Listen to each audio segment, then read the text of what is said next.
বাংলাদেশ হবে এক নীতির বাংলাদেশ, সবার আগে বাংলাদেশ। আমাদের কোন প্রভু থাকবে না বিদেশে। 2025-এর 5ই আগস্ট বিজয়ের প্রথম বর্ষ পূর্তি হয়েছে। আজকে দ্বিতীয় বর্ষের প্রথম দিন। আমাদের অঙ্গীকার, আমাদের প্রতিশ্রুতি, এই বাংলাদেশ হবে সবচাইতে কার্যকর একটি গণতন্ত্রের বাংলাদেশ।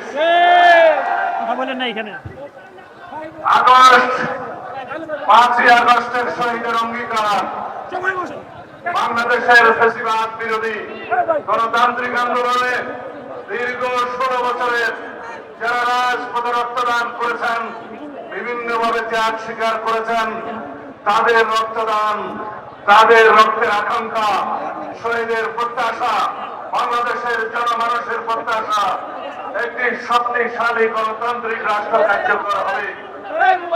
প্রয়োজনীয় সংস্কারের মধ্য দিয়ে, রাষ্ট্রের সংবিধানের গণতান্ত্রিক সংস্কারের মধ্য দিয়ে, রাষ্ট্র কাঠামোর গণতান্ত্রিক সংস্কারের মধ্য দিয়ে আমাদের প্রত্যাশিত সমাজ বিনির্মাণ হবে। প্রত্যাশিত রাষ্ট্র ব্যবস্থা, সরকার ব্যবস্থা, সমাজ ব্যবস্থা কায়েম হবে।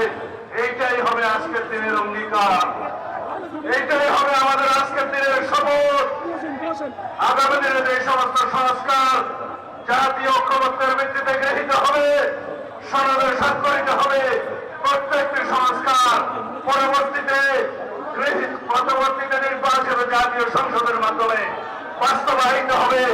এটাই হবে একমাত্র বৈধ এবং সাংবিধানিক প্রক্রিয়া বাংলাদেশের সকল সংস্কার কার্যক্রম বাস্তবায়নের জন্য। আমরা সবাই অঙ্গীকারাবদ্ধ, এই বাংলাদেশ হবে এক নীতির বাংলাদেশ, সবার আগে বাংলাদেশ। আমাদের কোন প্রভু থাকবে না বিদেশে, আমাদের বন্ধু থাকবে এই বাংলাদেশ, তাদের মুক্ত থাকবে এই বাংলাদেশ। স্বাধীন সার্বভৌম গণতান্ত্রিক রাষ্ট্র হিসাবে আমরা সকলে মিলে ঐক্যবদ্ধভাবে প্রতিষ্ঠিত করব। এই ঐক্য হবে ফ্যাসিবাদ বিরোধী জাতীয় ঐক্য, আমাদের শক্তি হবে ফ্যাসিবাদ বিরোধী জাতীয় ঐক্য আমাদের শক্তি।